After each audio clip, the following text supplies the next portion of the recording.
My book, God's Truth, Durant's Publishing, Pittsburgh, Pennsylvania. Romans 12.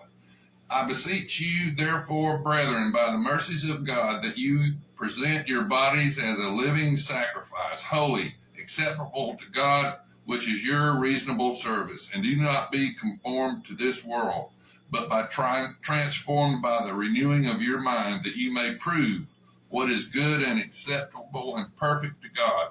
For I say, through the grace given to me, to everyone who is among you, not to think of himself more highly than he ought to think, but to think soberly, as God has dealt to each one a measure of faith. For as we have many members in one body, but all the members do not have the same function, so we, being many, are one body in Christ, and individually members of one another, having then gifts differing according to the grace that is given to us. Let us use them. If prophecy, let us prophesy in proportion to our faith or ministry. Let us use it in our ministry. He who teaches in teaching, he who exhorts in exhortation, he who gives with liberality, he who leads with diligence, he who shows mercy with cheerfulness. Let love be our hypocrisy. Abhor what is evil, cling to what is good.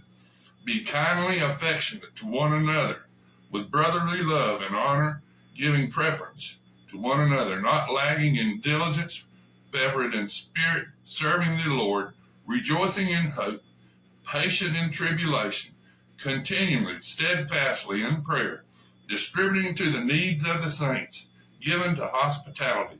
Bless those who persecute you. Bless and do not curse. Rejoice with those who rejoice, and weep with those who weep. Be of the same mind toward one another. Do not set your mind on high things, but associate with the humble. Do not be wise in your own opinion. Repay no one for evil. Have regard for good things in the sight of men.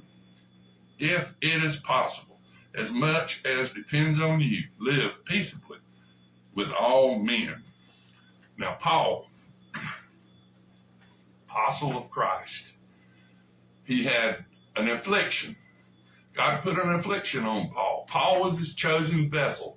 Started out, his name was Saul, on the road to Damascus. Jesus slapped him off his horse and blinded him on the road to Damascus, Syria, to persecute Christians. His name was Saul at that